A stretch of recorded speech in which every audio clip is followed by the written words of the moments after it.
I meant to get in early, but I was. Hey, let's go.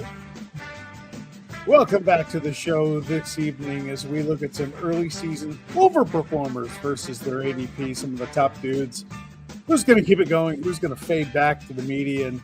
But before we get to that, and our who's not, who's hot, who's not, go get, cut them segments, we begin the show by asking you the question, where else would you rather be than right here, right now? Still wearing the Bruin City despite the choke job Sunday. Hopefully better tonight. Before you get into anything else, before you do anything else, get it out of your fucking system. Go ahead. Get it out of your system. Okay. Come on. Go ahead. Get it out of your system. Fine. Look, I absolutely think it's appropriate for me to be referred to as Mr. First Place for now. I think that's fair. I think it's a well-earned moniker. And the standings would bear that out. So anyway, on behalf of Mike, Mr. First Place is telling you that you're looking live.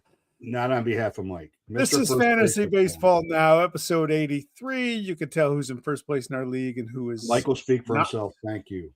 Part of our show, part of the Ball9.com podcast network. One of us is a little salty as he was passed in the standings last night. Though it's early, but I'd rather be where I am than where I was last year at this time, which was preparing for the draft. What up? Before I tell you what's up, now that we got you, I know you hate to gloat, so I just want, I know how shy you are about that. I'm not gloating. Look, I told you in a text the other day, I don't want to be just known as eye candy. Okay, there's a brain that goes up here. Okay, it's part of it. Eye candy, like the razor blade in the apple that your mom told you not to take at Halloween, like that kind of eye candy. It's all part of it. Follow us at the Ball9 Network on our YouTube channel. Hit the like button on our YouTube channel. Subscribe, please, on the YouTube channel. Follow us at our X account, our Facebook account, our Instagram account. We're on the socials. We're on the everywhere. And speaking of everywhere, every player on my roster is not. This is what I was worried about. I'm right where I was worried I was going to be. I knew that, like, when you look at the standings and you look at categories, you're like, one 2 day stretch where I don't have any starters and somebody's got 5 starters in 2 days. I'm going to get passed in strikeouts, and I might get passed in wins, or I could get passed in saves. Like, and my team batting average, I'm Kyle Schwarber for sure. I knew that it wasn't sustainable, but now, like one bet, I should just close my eyes, do what I usually do, get to Memorial Day, realize I need to do something, and have a giant fire sale and fuck my entire season up. That's what I got a pretty 30-something year track record of doing that. So I figure why not? I mean, maybe that's the direction I go. I did think in our head-to-head league last week that I was going to be the first owner ever to have a negative score for a week. But every one of my pitchers basically decided to become Don Gas Can Carmen and just imploded. My 2-start pitcher, Mike Burrows, not helpful at all. Yeah, it's funny. You brought up the standings, and yes, Mr. First Place is here. I'm not looking at categories right now. It's too early. It's April 21st. But for me, being a reactive owner, you are that tends to get based on the fact that you called yourself Mr. First Place. That's a pretty big reaction. No, I was actually called that by a fellow owner today as well, Todd. No, he did not. No, he actually did. He didn't. He did. I called him. He said, "Hey, Mr. First Place, how are you?" I said, "I've been hearing that all day." Every place I go. Every place I go. It's like, "Hey, Mr. First Place." It's in my head. It's just not going away. If he chimes in here, I'm going to ask him in the chat, did he or did he not refer to me to that without hearing that from me? But anyhow, I need to get off to a good start because I tend to get really, really pissed. And I'll gut my team. Last year, I tried to be patient until May 9th, the ill-fated Mother's Day conversation with my wonderful bride at 6 a.m. when I was just pissed off. So, yes, I need to Good get off to a timing. good start for peace of mind. It's good timing to do it on. It's a good time. It's good timing to do it on Mother's Day. Yes. Good When evening. you got two twin boys running around your house, and the whole day Sure. should entirely, every second should be about her. But nope, you wake up in a bad mood because you realize you took a closer in the first round, and that was the peak of your season. It was about Cody Bellinger and Brandon Nimmo specifically, but I think Mother's Day is when I acquired Cody Bellinger. yeah, it was a fire sale at that point, so I had enough. I will give you some credit based on the last week, and a couple of these guys we're going to talk about as we go through our who's hot, who's not, and who to add and who to cut. Not with the exception of Mason Miller, who's being discussed for Cy Young. Yep. I mean, it's fucking April 21st. Can we stop? He's been great. He's been unbelievable. He's been as great as you can possibly be. There's no doubt about that. However, Diaz is going to be out for a long time. Munoz has a +7 ERA. Yep. Duran all of a sudden wakes up with an oblique issue. Iglesias is on the DL. Iglesias went on the DL. Good for them that they got Suarez in their bullpen. Any pitchers can get hurt. Okay, anybody can get hurt. Devin Williams, complete implosion. Relievers are so fickle from year to year. You know who the second best reliever in baseball is right now? Who's that? Is Riley O'Brien. Really? He still hasn't given up an earned run. Wow. He just doesn't strike three people out he doesn't strike people out. Nobody strikes people out like Mason Miller. Nobody. And we had go back to our draft. Now that he had 5 of the first 12 picks, but Gasper took Munoz and Diaz to end those 5. And that's been a disaster. I had 1 lapse on the relieving thing, and that was last year. But I've been that way for over 20 years. When I saved John Smoltz after 52 save season, he got hurt and was done for the year. I'm like, that's it. Hunter Green getting hurt got me to rethink everything, and I saved Johan Duran, and now he's hurt. Yep. And they suck anyway, so he's not getting any save opportunities. It's the same. I mean, it's one thing for Devin Williams to suck, but they suck worse. So when you're on a 12-game losing streak, there are no save opportunities. So you're pitching, and I mean, it's just Cade Smith has not been great at all. Yeah. It's crazy. It's crazy, and it is early, and it'll settle down. Lucas Erceg now, like what's going on with him? Like yep. it's the pain of not having holds as a category in a league amplifies the pain of your closers being shit. Well, you know what? Because you can survive for a week and say, you know what? I'm going to pitch Giovanni Soto for a week in my lineup instead of Dennis Santana because he's been okay-ish, but Soto's been lights out. And I'll take the holds this week and I'll pile them up in Roto or in head-to-head. I'll take the points. Anyway, I did that in head-to-head. I had 1 closer. It's Jeff Hoffman, and he sucks. So I went with middle guys this year. I would love to in our league revisit the saves plus holds. Last year I tried to push it through. Couldn't get any buyers, but maybe after another disastrous year with closers. Jeff Hoffman's given up the most homers in baseball since opening day of last year. Really? That's a staggering stat for a closer. They made it to the World Series with him as their closer. Wow. All right. It's crazy. So last week we talked about the top 20 in ADP, and again, it is early. We're 23 games in, 24 games in, 21 games in. So we're an eighth of the season into the season, and it is still early. And amazingly, the weather has been very cooperative, so we haven't missed very many games. No, we haven't. It's amazing. So we talked about where the top 20 sits and today versus where they were in the top 20 ADP. And we just thought we would just highlight a few players and where they are. So the ADP is in the center column, and the current CBS Sports ranking is on the right-hand side. And I mean, obviously, I'm going to blow my own horn a little bit about Jose Soriano because I was all over him. He's a number one ranked player in CBS. That's crazy. He's number one. Neither of us wanted anything to do with Christian Walker. No, we're not. Nobody's taking Christian Walker. Right now, I wish I had him instead of Vinny Pasquantino. I hope I don't by the end of the year. He's got to start hitting.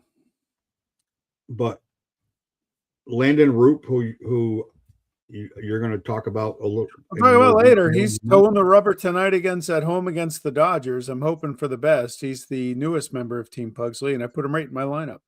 I mean, Parker Messick, who I couldn't stop picturing Mickey Lolich in my head when he was throwing that no-hitter the other night. I wanted him to get that. He got a little roughed up tonight, but he's hanging in there. He's down 3-2. He's out of the game. I get it with rookies. I get it with McGonigal, and I get it more with McGonigal than I do with Weatherholt, because it was clear with Weatherholt from the beginning of spring training that he was going to have a job on that team, and he was breaking camp. And McGonigal, it wasn't until later. Yeah. Didn't Weatherholt so generally the 200-ish? That's usually a good round, unless it's Roman Anthony. Right, because he'd already had some glimpse, and you'd already got a chance to see him. But I mean, it just like what this proves is all of us in this cesspoolish world that we live in on a daily basis, year round. Now it's not even during baseball season. We get so wrapped up in how do we get these top 20, 40, 60, 80 guys on our roster because they're going to make us win, and that's what all of the focus is on. And we forget that this group of guys, and I had Max Muncy in there, your Max Muncy, who's like 61 in CBS Sportsline, and he was in the 230s. Now he does have 7 homers and 8 RBIs. which is an incredible stat given the fact of the lineup that he plays in. You know what's funny about those 7 homers? They've come in 3 games. 3-homer game and then two homer games over the weekend.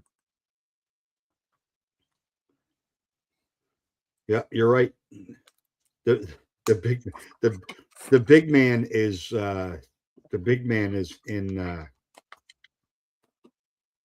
in disguise tonight. He's got his OJ disguise handle on tonight. Yeah. What obsessed me about Otto Lopez is he's not playing second base. Now, our league rules allow me to play him there. I just need him to kind of hold that place till Jackson Holiday hopefully comes back and becomes productive. Yeah. But Lopez has been fantastic.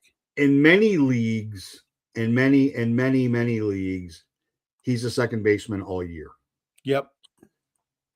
And no matter, because he had 5 games, because everything's based on last year. We made a decision many years ago, far over 20 years ago, probably closer to 30 years ago, that you needed to play that position in the upcoming season for. Yes. It's bounced around a little bit. COVID had some impact on it, but I mean, it's 20 games or you're not eligible in that position. So like correct. There are flexibilities for players that, and we're the exception to the rule in that area.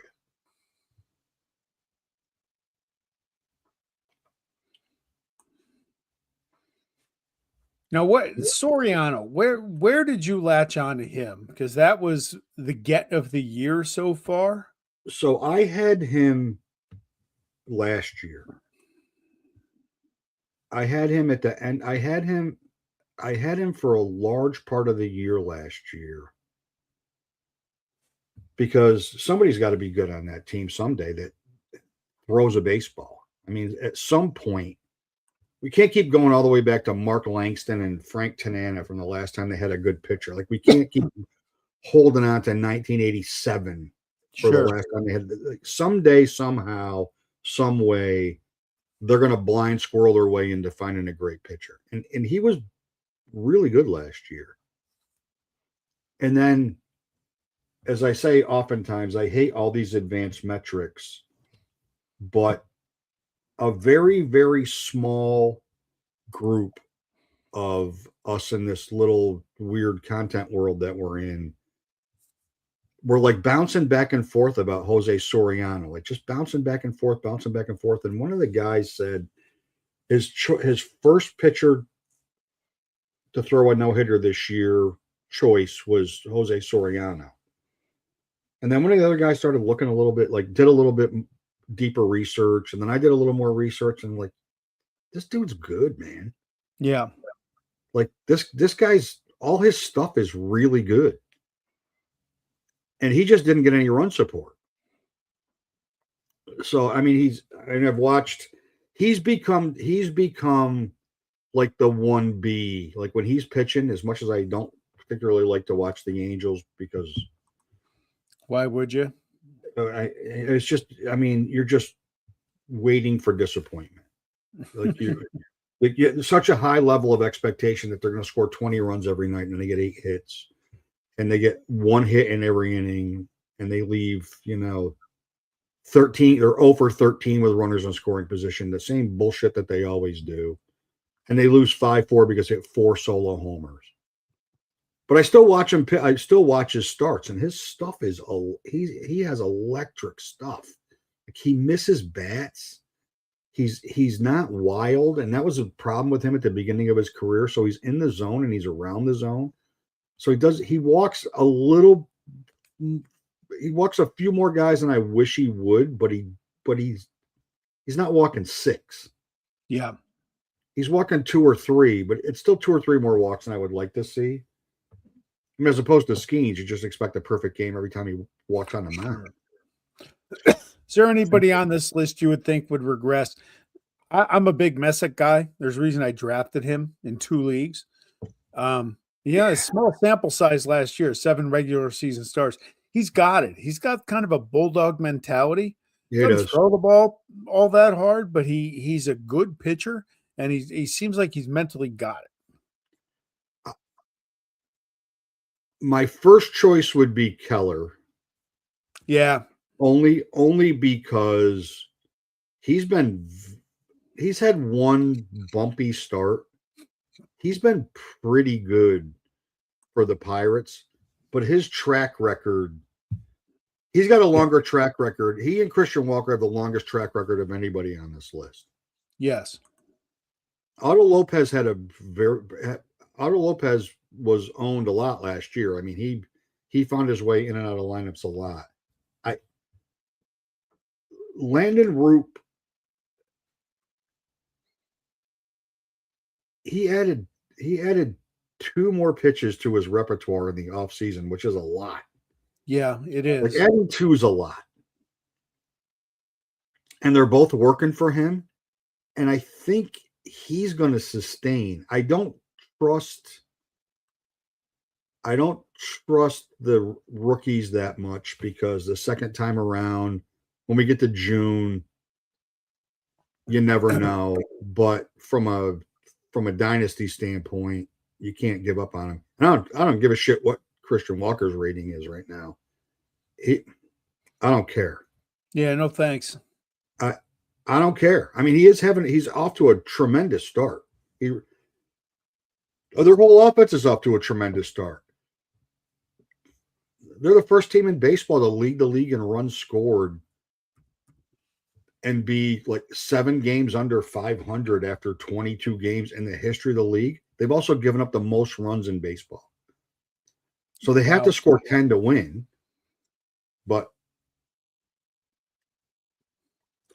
everybody's favorite little person is having a phenomenal year. Jordan is blowing the ball out of the ballpark.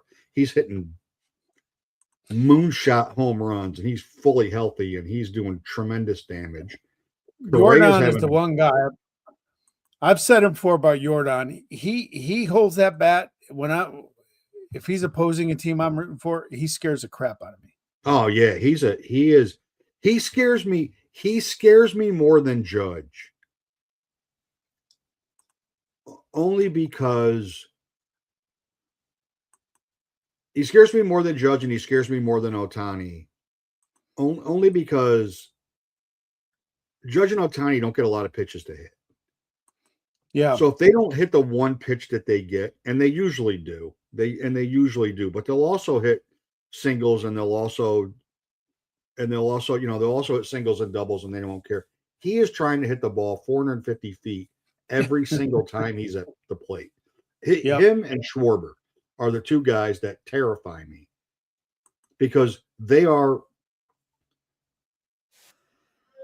the guy that'll beat you with a 3-run homer, where not that Judge and Ohtani won't, because they will beat you with a 3-run homer, but they're also like bigger lineup picture focused than those two guys in the way that they approach at bats.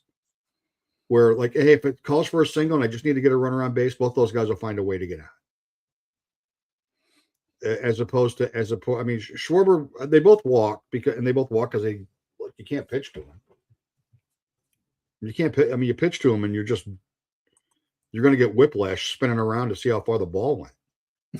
I mean, Jordan's a StatCast darling. I mean, that dude. Jordan, he's a big frame. He's to me, he's the Ortiz of this era. Yeah, but he's not as far as we know, he's not cheating. Well, that's true. I said it, big man. I said it out loud. The gap-toothed cheating prick. It's in the Hall of Fame. Anyhow. Mr. Happy-Go-Lucky. I wonder if he shot anybody else's girlfriend's husband this week. Come on. Well, now. I'm sorry. That went off the rails. Don't hold back. Don't. I guess I'm angrier about being behind you in the standings than I originally thought. That might have been suppressed anger. There can be only one Mr. First Place. You're right. Yeah, you're right. You're right. There can be only one. Let's go to who's hot, who's not, as opposed to me. My blood pressure. Pugsley's hot. I can tell you that. That's why you guys are all calling me Mr. First Place now. Who's hot? I'll let you. I'm going to let you go first because that is not a typo. I didn't think you had it in you. That is not a typo. The guy who a year and a half ago I declared had absolute zero fantasy value. Zero. Xander Bogaerts, welcome back to Fantasy Baseball Now. His last 14, he's hitting 300 with 6 runs, 3 homers, and 11 RBIs, which blows my mind. And he chipped in a couple of stolen bases too. I don't think it's going to last, but as they say at 518 Bookkeeping, numbers don't lie. And they don't lie. The man's on fire. Maybe he's justifying his place in Major League Baseball. So he's gone from 0 to the who's hot list, which means, kids, anything is possible in this life. Anything is possible. Exactly. And speaking of anything is possible, I'm giving credit to an Oriole player. So, Jeremiah Jackson, not only is he's having a solid year, in his last 14, 319, 5 homers, 13 RBI, 7 runs scored, and he threw in a stolen base. He's second base and outfield eligible, so he gives you some flexibility. He's still only 68% owned and 55% started on CBS. He's created a little bit of a problem for them. Now you get no updates on. I mean, every update on Jordan Westburg is not good. Same with Holiday. And every update on Holiday is also not good. But at some point, they will both be back. And if he's hitting like that, he has to play. Sure. They can't afford to have guys not play that are hot. Because they're so not hot I mean, Gunnar Henderson in the last 2 weeks, 171. Yeah, he's had some big hits, but yeah, he's slowed down. And they signed Taylor Ward, moved the fences in so he'd hit 50 homers instead of 35, and now he's a doubles machine. He had his first homer of the year last night. Like, they moved the fences in for you, dude, and paid you a lot of money so you'd hit home runs, and you're Mr. Doubles now. Come on. It's got to be the Oreo thing. And the Oreo way. The Oreo way. And then we do a little Subway Series. We do a little Subway Series shout out. Well, my Who's Cold guy has a home run tonight, I believe. Because we're playing the Red Sox. Of course. Prior to this evening, Giancarlo Stanton in his last 14 days was ranked 4,154th by CBS. Let me do the math. That's not good, I don't think. That's really bad. I didn't know they ranked that many players, first of all. I was astounded that he's ranked behind the single A guys. He came in tonight hitting 119, one homer. He doubled that tonight. 4 RBIs, 3 runs. Presumably he'll get it going, but 53% of CBS owners still have him active. They got that home run tonight, but man, I'd let him work it out on the bench. I wouldn't cut him necessarily, but I'd let him work it out on the bench. They a little bit screwed themselves with sending Dominguez down and keeping Grichuk. And I get why they kept Grichuk, because Dominguez is, I can't believe how bad of a defensive outfielder he is at whatever he is, 22 years old. He's just terrible. Yeah. But, like, that's your alternative. Like, you DH Goldschmidt or Grichuk instead of Stanton. So and Boone's not going to sit him. Because when he does make contact, I mean, he dented the wall on a single in Yankee Stadium 10 days ago. I mean, when he does make contact, he hits the ball crazy hard. Speaking of making contact, a lot of people made contact on Devin Williams this past 2 weeks. Holy shit. Oh, my God. So 3 outings, 2 1/3 innings, a 2.33 whip and a 19.29 ERA. Wow. I got too many shares of Devin Williams to make me not throw up in my mouth just thinking about him. He's still 76% started. That's crazy. Like, he's going to go down in history as the guy who got the Yankee facial hair policy returned over. Yeah. Yeah. He's going to be the reason that everybody's begging him for them to get rid of it. Everybody was happy when it happened, and then they haven't won since they did it, and now that everybody wants them to get rid of it because it's Yankee fans are Yankee fans. It has to be that. Got to be the facial hair. Whoops, wrong one. I'm still stunned by that Xander Bogaerts.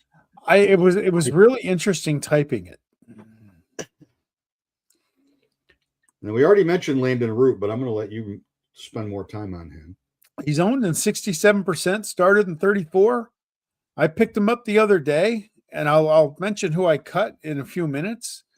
It really just became a numbers thing, but Landon Root, he's got a homer tonight against LA. I played him this week because he's a 2-start pitcher. I chose him in his 2 starts over Nate Eovaldi, home to Oakland, who he pitched good against last week, but I'll take 2 starts against one. He's 3-1, 22 2/3, 24 strikeouts. I like that strikeout rate, and I'll piggyback to that in a few minutes. 2.38 ERA and the 0.97. He's not a surprise. He's been a highly regarded guy. He just hasn't fulfilled that promise yet. Maybe that's now.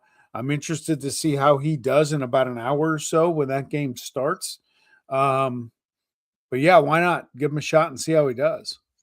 Just a quick Stanton update. It's 3-0 Yankees, and he's got all 3 RBIs. Okay. But Roop, I'm surprised he's not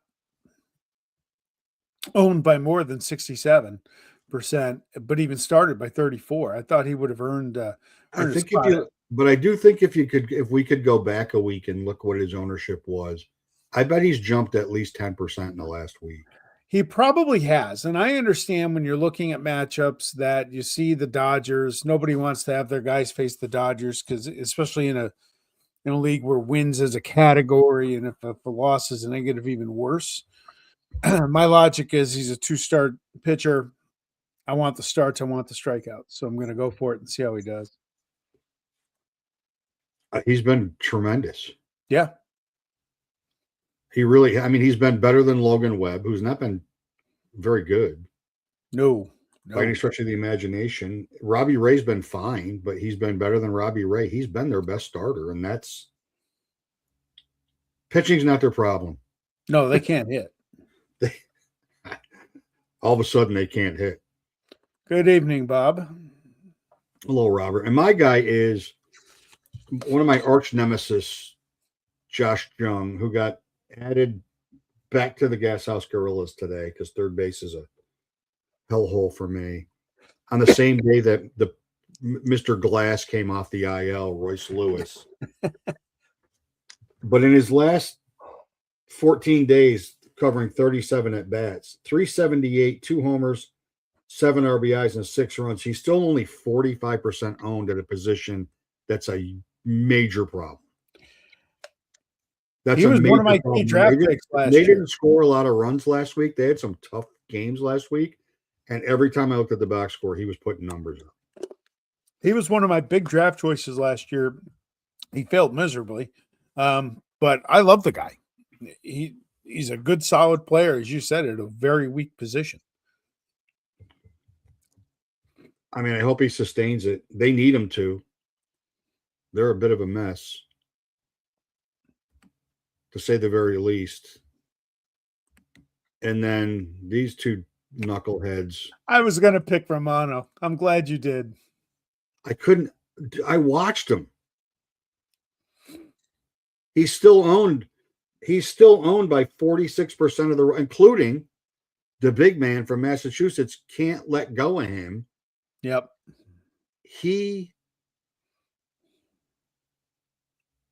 I don't even know how to describe it. He's the poster boy for failure. How's that? When he's his Blue Jays self, he's really good. When he's what he's been since the Phillies signed him, I don't even know how he's in the big leagues. He absolutely destroyed my team last year. Destroyed it. I mean, he's got a 1.74 whip and a 7.11 ERA and 2 losses, and he does have 4 saves, and his strikeout rate's pretty good still. But man, like he just like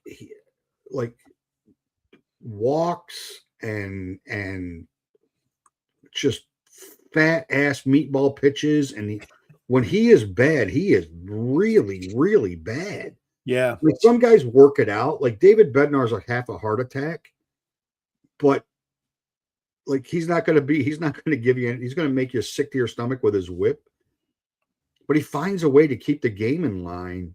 Romano, when he comes off the rails, it is way off the rails.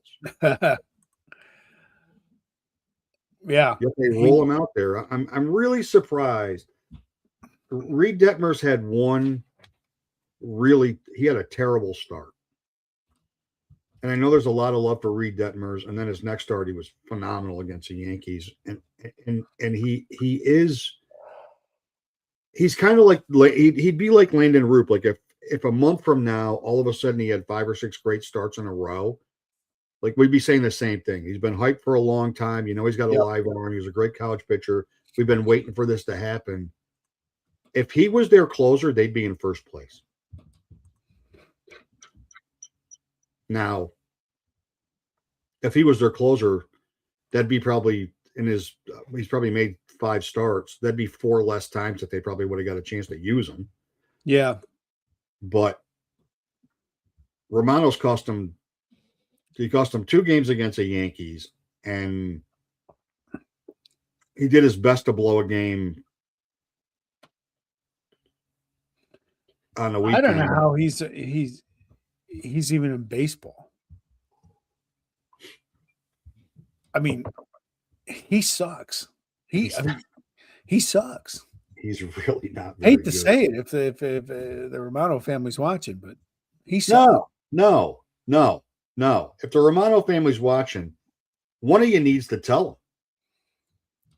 Somebody needs to be honest with him. Stop worrying about how much money he's making and how nice a life you have, and tell him he's bad. I'm thinking because the money's going to run out fast with him if he doesn't get his shit together. Just tell him. I'm thinking the Bloomingdale's executive training program for him, like Kramer and Costanza had for Jerry. I mean, that's where I'm at with Jordan Romano. That's just me, and maybe Andrew Abbott can go with him, because I stumped for this guy all winter, and I couldn't wait to draft him all winter. Oh, the world was he was. He couldn't get anybody out in March either, and you warned me about it, and I neglected to take your advice. I'm glad you didn't. 24 and 2/3 innings, 32 hits, 11 walks, 15 strikeouts, which is just bad. 5.84 ERA, 1.74 whip, and the 28% of CBS owners must be in those leagues where there's no bench. That haven't started. 74 have them active. There's nothing about his performance to indicate that he's going to turn this around. Maybe he was a 224 ADP guy, and that number was pretty level. Wasn't he one of the guys when I said 224 was just way too low for him, and I'd pick him much higher than that? Yeah, when we did that show. Yep, he was on that list. He was, oh my God, he was in the All-Star game last year. He's making Mr. First Place wonder how the hell I got there, despite myself. It does bring up an interesting thing though, because Hunter Green leaves the rotation, and now he's not pitching against the number 2 or the number 3 anymore. He's pitching against the number 1. So right off the bat, he's going to be in. If he's on, he's going to be in a pit. Logically, unless he's facing Garrett Crochet, he's going to be in a pitching duel every time he goes on the mound. Yeah. So I wonder if it's. I mean, he's not on the IL, so it's not physical. I wonder if it's just mental, like he's just pressing so hard, thinking that he's the de facto number 1 starter. Though Chase Burns and Rhett Lauder are both pitching far better than him, and Brady Singer of all friggin' people. Brady Singer almost made my list, and I said I'm not doing it. I'm not putting my name on. I'm not attaching my name to him. I'm not. I will on a slide like this.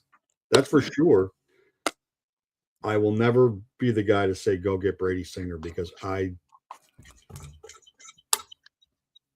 All right, looking ahead. I don't want my postal carrier dropping off a burning bag of dog feces on my front porch. Postmarked Wednesday. Looking ahead. There it is. Wow. Still looking for a producer. Couldn't help yourself. I tried to find a Sacramento A's logo, but there isn't one because they don't acknowledge it. So I wrote Oakland. Oh no, the AAA Sacramento's the AAA Sacramento's A's logo does exist, but not in a format that is conducive to this tremendous graphical work that our graphics department has done. Now the A's in their shit ass AAA stadium sell the team next week. Kurtz is starting to hit. Butler's starting to hit. Langoliers has been hitting.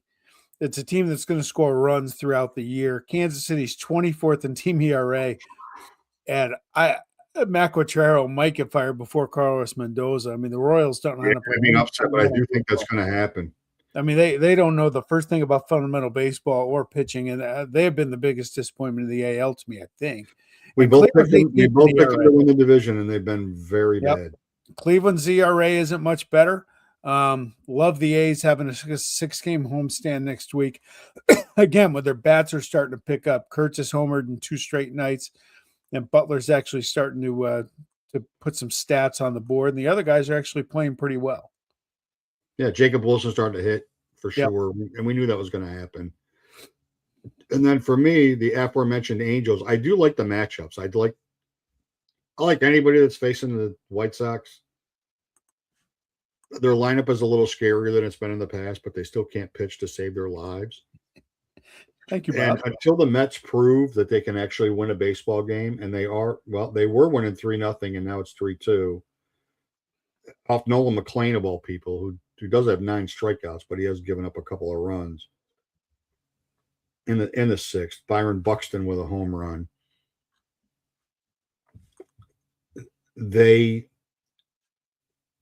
I like anybody against the Mets right now, so I do like the matchups, and of course I throw Steven Matz on here, and more so just because he's only 58% owned.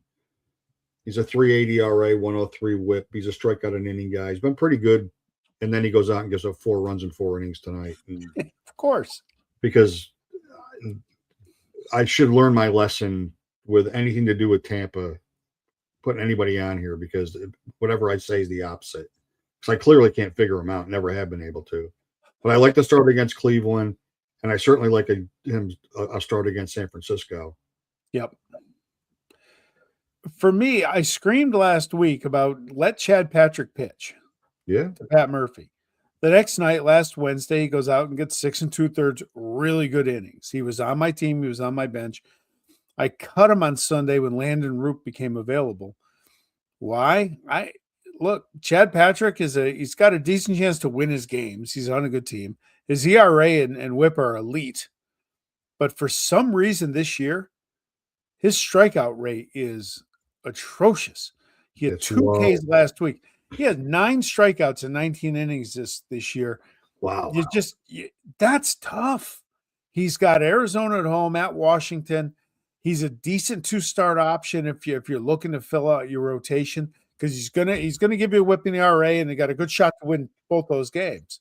Yeah. You may get 3 categories out of him. You're not going to get the strikeouts. I can't figure that part out. That's just an amazingly low number. But that said, he's a rosterable player. I had numbers and logistics, and who do I have to cut to get Roop, and it had to be him. And when I saw you cut him, I was going to pick him up. Yep. And then I read a story about Zach Wheeler, and I'm like, well, he's coming back this week, so there's no point. Yep. No, Patrick's a solid pitcher. I mean, I'm not going to pick up somebody that I'm just going to, it's wasteful of just, and it happens, right? I'm going to pick somebody up. So I'm going to pick this guy up so somebody else can't, but I'm guilty of it, and it's not the right way. It doesn't help you win when you're more worried about other people's rosters than your own. It definitely does not help you win. Drake Baldwin has another home run tonight. Yes, he does. Curse you. Now, last year, just for context, Patrick had 119 2/3 innings. He struck out 127. Yeah, to go from 1-1 to 1 to 0.3. That doesn't make sense. That's not good. That doesn't make sense. You would think that the peripheral stats are still good. His ERA is 0.95. His WHIP is 1.16. That's still fine. You would think the strikeouts would come. I don't know what's going on. Look, there's a lot of pitchers nobody knows what's going on with. Like, what's going on with Garrett Crochet? Like, what's going on? The big man says he thinks he's hurt. Not hurt, but something's just not right. Well, it'd be the same thing. Like, you could say the same thing about Logan Webb. Like, they're so not themselves and what you're used to seeing with them that it's an easy. It is an easy place to go. That, like, there's just something not right. Is it that it hasn't been? You said it before. We're not getting rainouts and snowouts and whatnot. No. And the weather, I mean, we've been freezing our ass off here in Albany. Like last week, we had a couple nice 70 and 80-degree day, but we're back to 30s and 40s, and maybe that's it, and they'll just come around. Yeah, I like to call it menopause weather. It was Is 90, the World Baseball it was Classic. 90, and then it was 40. Did the WBC throw some of these guys off? Yeah, but Crochet didn't pitch in the WBC. Webb did. Webb did, yes. But the way that they limited innings and the way that the teams, the way that teams were so involved, teams and agents were so involved, and I mean, it did not make Mark DeRosa's job any easier. Yeah, that's true. That you can't pitch him on this day, you can't pitch him on that. Like what all that stuff that they had to deal with, they protected those pitchers as best as they possibly could, and the innings limit forced that to some extent. But it didn't. I mean, okay, they weren't facing, double A guys the second time through the lineup when they were getting 70 pitches in. They were facing major league hitters for the most part that were competing at a high level. But I would think that would be beneficial. That would get them in a regular season mindset sooner. I agree. So they would come out of the gate a little bit faster. And there's not a lot of guys that played in the WBC that got off to a great start. Yeah. It's interesting, and they have to do that. Otherwise, teams aren't going to make players available. Right. And we're going to have to deal with it with the Olympics in 2 years. Yeah, I don't see that happening somehow. I don't know how they do that. I don't either. It would be easy for the U.S. to say we're just going to take college guys. Yeah. And they would field a really good team. I mean, it'd be all, a bunch of first-round draft picks over a 3-year period. But then somebody that qualifies like Puerto Rico or Brazil or Venezuela that qualifies for the Olympics, and all of a sudden all their guys want to leave their teams and play in the Olympics. When you're the host country, it puts a different level of pressure on you. Sure. You can't lose your own game. Yeah. On your soil in the Olympics. No, you can't. I mean, it'd be like basketball losing in LA. Like if men's basketball lost in LA, it would be the second worst loss in basketball history. 76 Montreal is still a screw job of all screw jobs, but it was a wake-up call. I mean, it's certainly bigger than, losing in the Olympics is worse than losing in the WBC because you're in season. Yes. You're in season, you're playing. So I don't know how they're going to handle it. I don't know what they're going to do about it. I know hopefully Manfred will be gone by then. So he won't be the one that's got to make a decision about having the season go until January 1. He can leave now. At neutral site dome games for all playoffs so that there's no weather issues. That's a stupid thing he would think of. The fact that I thought about it is dumb, but that makes me believe that it was something that he probably already thought of. Probably true. Because he's a tool. All right. He is that. Next week, we'll talk about something. Yeah, we'll come up with something. We'll come up with something. Baseball. Maybe one of us, since we've swapped it from last week, maybe one of us will still have this moniker, or we'll have the production team leave this graphic. Or maybe I'll widen the lead. Maybe you will. We'll see. We'll see. Do we give a trophy for first place on April 21st? We don't, but I have a feeling you're going to put that poll up after we get done. Maybe we will. We do like owner of the month. Maybe that's what we'll do. April won't be over by then. I was thinking about that. Maybe that'll be the first week in May. We do our fantasy player and pitcher of the month from each league, and our fantasy dud and PUD from each league. We could do that. We'll We'll call some guys out. All right. Oh, I got one more thing for you. By the way, Fernando Mendoza, welcome to the Raider Nation. Who are the Jets going to pick? Is it Reese or Bailey?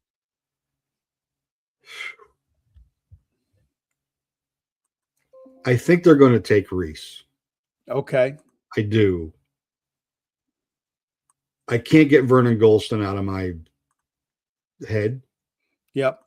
So Reese scares me in that regard. Bailey would be a safer pick. Yeah. But Reese is a 3-down player and Bailey's not. Okay. And curse the Giants for making that trade. Yeah, it's pretty wild. I mean, they could end up with Sonny Styles and Caleb Downs. To me, that would my be favorite players coming into this draft. I think Caleb Downs is a Hall of Famer, and I agree. You can't take him at 2. I'd take him at 2. I would take him at 2 also. You can't have enough good football players. I don't care. He's the best football player. He's the best all-around football player in this draft. Yeah, I've been saying that. And they're going to be saying, and next year when Jeremiah Smith comes out, no matter the 8 million quarterbacks, Jeremiah Smith's the best football player coming into the draft next year. Absolutely. And book that now. You can't swing and miss on guys at 2. Having 14 helps, but like I want a day one starter. I want a day one starter. I don't want to, we really like him and we're going to bring him along and he's going to get more snaps week by week. I don't want that right now. No. And you don't want to hear he's a great athlete, but he's a project as a football player. I don't think he's a project as a football player. No, not Downs. No, Reese. I think Reese is more of a developmental edge rusher. He's not a project as an outside line as an outside linebacker, like a in coverage. He's not a project of that at all. But you're going to put him down. But you're gonna put him off the edge and working on technique against some half-assed offensive tackle from Youngstown State is not the same as working on technique in the NFL. Because the worst left tackle in the NFL is the best left tackle in college football.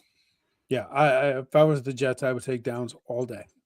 I don't care about his position. If honestly, I would trade out of there. I would try to get Tennessee to bite. Yeah. I would try to get Tennessee to bite and go from 2 to 4 and pick up and try to get the 3rd round pick that we don't have back. And then at 4, see what the tea leaves hold. And if at 4 you're in love with Tate and you want the wide receiver, you can take him at 4 and nobody's going to say boo. Yep. Because you won't be there at 14. No Ty Simpson. I've been after Orlovsky on Twitter for 2 weeks now, saying if he's so goddamn good, why don't you have him going number 2 to the Jets? Dan Orlovsky went on TV today, and all he talked about was Ty Simpson, how great he was, and he showed the stats for the first 9 games. What about the last 6? They count 2. I swear to God, if he gets taken by the Jets in either of those 2 first-round picks, I'm going to lose my mind. I may drive to Pittsburgh and punch somebody in the face. Dante Moore went back to college because mostly he has less than 20 starts in college, and he wants to develop more and get more experience. 20 is the number with college quarterbacks. Simpson has 15. There's 2 out of reps. So many, right? There's 2 college quarterbacks with less than 20 starts that have had any modicum of success in the NFL. And they were both taken in perfect positions. They were taken to teams that were already ready to win. Yeah. The Jets aren't ready to win. No. The Jets aren't ready to win. Like, I'm not as high. I am. Mendoza's the best quarterback in this class. There's no doubt. It's not even close. It's not even remotely close that he's the best quarterback in this class. I just don't think he's going to be that good. Hey, I don't think he's going to be all pro. I think he's going to have a good career. I think he's a higher start point version of Kenny Pickett. I think his ceiling's I think we've already seen it.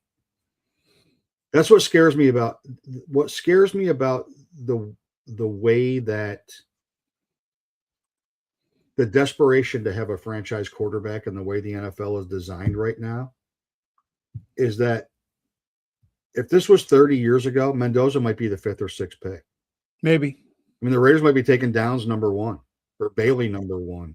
Yeah. Or one of the tackles, or Jeremiah Love might be going number 1. Now, they don't need him because they've got Genty, but like he very well could be the number 1 pick in the draft. He's that talented. He's probably the 2nd best player in the draft. Absolutely. He is a beast.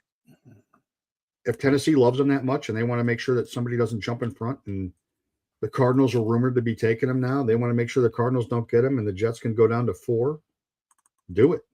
Yeah. We need players, man. Raiders, same thing. We don't need one guy. We need 10. We need some dudes. Don't trade pick. Don't trade up. Pile up picks. Yep. Pile them up. Don't trade. Don't make the mistake of trading up. Don't do it. I mean, the Giants are in if they were in love with somebody, they're in a tremendous position. Yeah. Cowboys are in a good position too. If they're in love with somebody, the draft is deep. It's a really good draft. I mean, you look at the 2-round knocks. There's great players up and down. Corners super deep. Yeah. Offensive line is deep. I mean, there's really good players in this draft, just not good quarterbacks. Yeah. There's a quarterback. I mean, I saw a mock today with the Jets taking Drew Aller in the 4th round.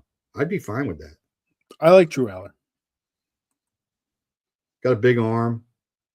I don't think he's the brightest bulb in the Christmas tree, but because he makes some crazy mistakes, but they all do. They all do. All right. Well, on that note, we are back next. We'll be back. Well, yeah, we'll be back. One of us might be wearing our NFL team's jersey if we're happy with how the weekend went, and then the other one will be me. Don't go lock yourself in the closet like you did the year they took Jeff Lagerman. Okay, I did the Grandpa Simpson, walk into the bar, turn right around, walk back out. That was painful to watch. We're giving you hourly wellness checks. I know. Andre Rison wouldn't have helped, not one bit. The Jets took Jeff Lagerman, and my thought was, I heard the Raiders will get him in the 3rd round. Yeah, off you went. Yep. All right. I'm like, here we go, Andre Rison, Jeff Lagerman, Virginia. Who the fuck is that? Right back around. Hey, next week. Hey. Later. Let's go Yankees.